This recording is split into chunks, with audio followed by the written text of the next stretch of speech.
Tier lists. You love them or you hate them. For me, I think tier lists are never really a good idea for content. Most focus on the viability of a hero in a game where there's vast different skill groups all having various opinions on what are the correct placements.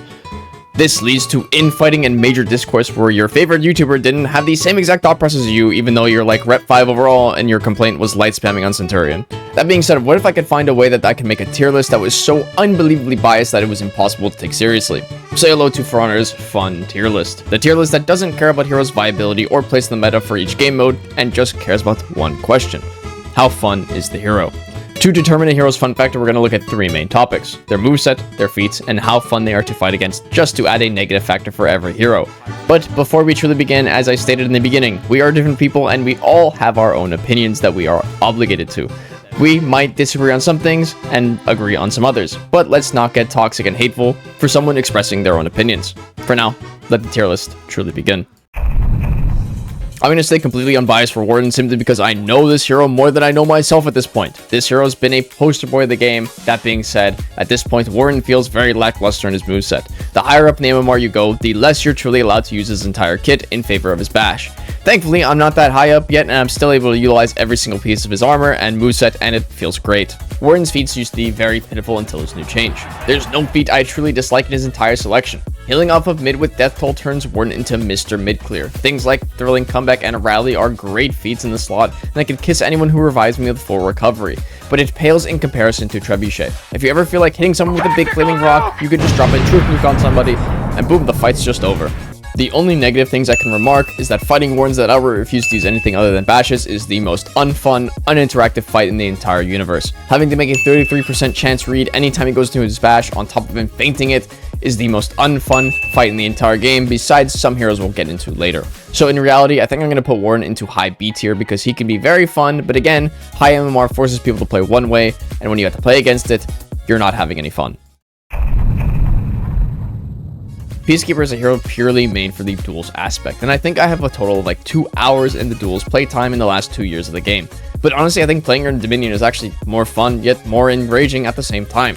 See, being a PK in a teamfight can just awfully look like this. But when you're able to catch that person in a 1v1 and absolutely crush their skull like it's a watermelon, there is truly no greater feelings of euphoria. PK's moveset is honestly a hit or miss for a lot of players, which I can't fully talk about without talking about how people play her, so I'm going to move on to feats and talk about the moveset later. PK's feats are very standard, and there really isn't nothing to write home about except for one: Last Laugh. The ultimate fuck you to anyone not paying attention to your feats. Getting a 2 to 3 man kill on a single use of Last Laugh is the equivalent to a woman complimenting you IRL. You remember that shit for like a week. Lastly, it comes down to her moveset, and this is where I have the most problems. PK's moveset is annoying to be nice about it. One guard break against the PK and I'm already rethinking my life choices. With the way PK is designed, the only right option is to ignore her as much as possible to render her useless, which just doesn't feel good for either side.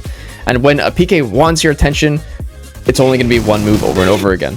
This is where PK definitely loses some points. And overall, fighting a Peacekeeper is truly a test of how much you are willing to put up with, so definitely gonna knock her down just to C tier, because genuinely just being her and fighting as her is not as fun as it should be. Oh god, Conq. I can say a lot about this hero, and I think a majority of it will be negative. Conq is a hero that is pretty flawed down to his core, and the devs better come out with a good rework instead of Lawbringer 2.0. Conq's kit absolutely blows dick, and there's just nothing good about it, but it's also really good at the same time. Everything Conq can throw at you can be completely unblockable with no reality of being able to block a single attack, but at the same time, you literally don't have to deal with it if you just walk away from him. While his full block recovery is insanely fun, the issue comes to the damage. If you do a light attack, which is a wide hitbox capable of hitting everyone around you, you get 13 damage on everyone. But if you do the single target one, you get 13 damage as well. It never made sense why the fuck a flail uppercut was so pitifully weak, and just to add further complaints, dodge bash spam is blatantly annoying to deal with. It's not good at all, but it forces you to feint into dodge over and over again, while also giving him immunity to guard breaks on forward dodge bash when it also has full block recoveries is blatantly frustrating at best. Conq's feats are probably the worst in the Knights faction. There's nothing else to it. You have the worst death toll, shield bash, which is literally necessary if you plan on killing anybody this game, a feat that increases block damage on an infinite unblockable hero, by the way, and some of the worst fourth feats in existence. Don't get me wrong, Regenerate is goated, but compared to, I don't know, Truth Nuke Central, I'd rather end a team fight over prolonging it.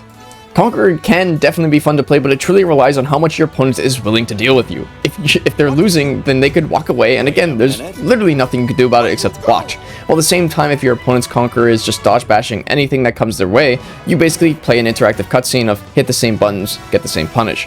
Don't get me wrong, I like playing Conq, but Lord up in heaven, these games make me want to end it all when my opponent realizes that I'm not a threat if they don't make me a threat. That definitely pushes him into D tier. My god, if I just shit talked Conq's fun factor that much, you know where Lawbringer's going next. Lawbringer's moveset is so unironically fucking boring to play against. Where do I honestly begin? Dodge Bash's mere existence makes me want to do unspeakable things for the populace. The issue I have with Lawbringer's moveset is that it's the same 2 moves in his kit over and over again with very little room for interaction, other than just shove mix-up. Someone asked me how Centurion was different since a lot of Cent relies on jab mix-up, but Centurion still has kick, barrel time heavies, soft paint to guard break, unblockable, zone attack, you know, a lot of things that are usable in options other than Lawbringer. Lawbringer used to be so respectful because the only way to win with him was just parrying and being better than your opponents, but now the near existence of dodge bash has turned Lawbringers from big brain heavy parry, light parry players to herder dodge bash. If you move on to his feats though, it's a whole different story. There's more viability in his feat combinations than his entire moveset combined. If you have Medic Lawbringer, who's basically the greatest support pick of all time, then you also have the undisputed Bombbringer. There is no greater joy than chucking these bombs at some poor fucking individual who pisses you off in a match than to watch him get disintegrated with 2 quick explosions. If I was able to shit talk his moveset so much, you know where he goes. Lawbringer, in my opinion, has become the most intolerable, insufferable, boring fight in the entire game. It's just boring. Literally nothing to it. When I'm playing Lawbringer, I feel like a bum as a joke because I'm playing exactly how I'm explaining it. And I think majority of the community agrees when I say Lawbringer deserves his own tier all the way at the bottom, because holy fuck. Finally, I gotta stop being negative and talk about the hero that's actually kind of fun. Centurion's moveset I explained is very versatile and very decent all around, but does not make him as annoying as people put him out to be. He's still got good amounts of counterplay to him. For example, the existence of double dodge can make his jab mix-up worthless against a Warden, Black Prior, Nobushi, or experienced JJ player, while at the same time having some of the most fun counterplay with zone attack. Zone attacking into any full guard will not stun Cent and will allow him to feint just in time to parry the full guard follow-up. Well, unless they're playing BG, of course. The feeling of Centurion is just good. His moves all have the perfect sound effects and voice lines tied to them. It's just perfect. Going into his feats, and I could kiss the man who designed the feats. Bounty Hunter, Haymaker, okay, maybe not Pugio, and Phalanx. Talking about fighting a Centurion is going to be very hit or miss for a lot of people. I, for one, can truly not complain about fighting him at all. I find the fight really fun without being extremely frustrating, as long as he isn't throwing Pugio at me immediately. He is a decently strong pick if you have a very competent team, with synergies like Yorm, Shaolin, or just 4 fucking Centurions. Centurion is one of the healthier heroes, and I could definitely put him in A tier for fun factor, but not top of S because Pugio's existence. I'm so sorry. I'm so sorry. Every time I think of Gladiator, I just get disappointed.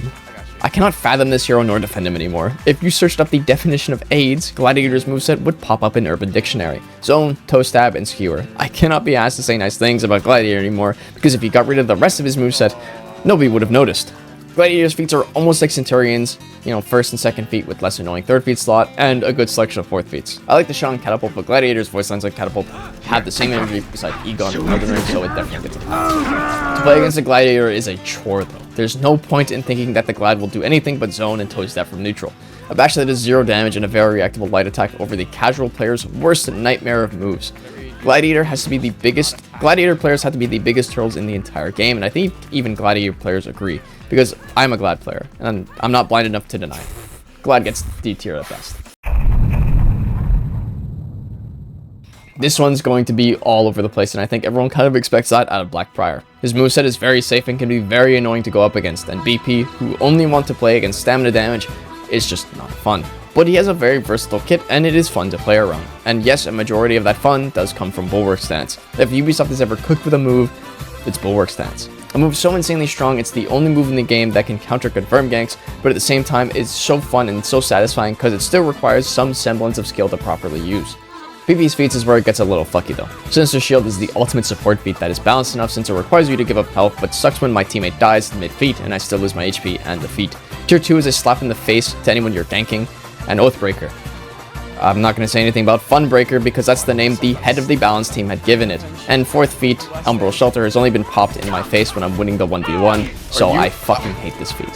The level of fun you're going to have against a BP greatly depends on the person. Some BPs are cool people that use their moveset with punishing windows on them, and there's some that outright refuse to do anything but play defensively and bash option select anything that comes their way. It's truly a coin flip, exactly like Fear and Hunger, where it depends how much fun you're going to have. Oh, God. Oh, lovely.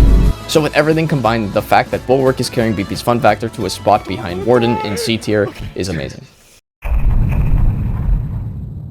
Dear God, if someone put a gun to my head and told me to play Warmonger for a full 24 hours in a row, I'd tell them to just pull the trigger. Just fucking shoot me, please! This hero's moveset has some variety, but there's actually no reason to use it in a ganking scenario over just spamming dodge attack or bashes. The fact that if you ever want to use your bash means you have to change into a finisher light or an opener light means that the hero is a lot of rinse and repeat and gets a lot of lackluster feelings. The feat only makes Warmonger even worse. She has single-handedly ruined Breach because of how potent and inevitable corruption is. When you want to play Breach and there's a Warmonger on attack, you either have to break the ram before it gets to commander, or you've lost the game. Warmonger's feats change the game so badly it's not even fun to use themselves. As I said before, Warmonger's kit is very unique in some aspects and literal copy-pastes in others, but there's no point in using anything other than neutral bash and neutral dodge attack. If I could give a Warmonger her own tier like Lawbringer, I would, but nothing scales to Lawbringer's boringness, so she goes in D tier all the way in the back. Good news. We can finally be. I feel incredibly biased towards Gryphon, but I'm not going to sit here and deny that he is extremely frustrating in the right hands. You know when a Gryphon is overall a decent player, when you mentally do not know what their next move will be. And Gryphon's moveset gives plenty of leeway between a bunch of viable options without being insanely busted at the same time since they're all punishable. I feel like I always have something that could possibly work within my kit, where other heroes outright have throw moves in theirs. Gryphon's feats are your best friend. If you ever have a buddy that plays Gryphon, make sure to thank them when they show up and save your ass with full healing feats in their pocket. Undeniably the best support pick in the game, and there's just nothing else to it. I truly have never had an issue with Gryphon I've ever matched with on a scale of frustration. If Gryphon wins, I simply made wrong reads and lost the fight. There's no move that he can fully crutch on that doesn't have a downside like BP's Bash or Glad Zone attack. So with all of this combined, he goes into top of S tier for sure, no questions asked. And that has been For Honor's Fun Tier List, and I know some people are going to disagree, but what are you going to do? I play the game differently than you guys, and you play the game differently from me. So we should all just enjoy our own opinions and flourish with them. As always, I love you guys. I hope you guys have a great day.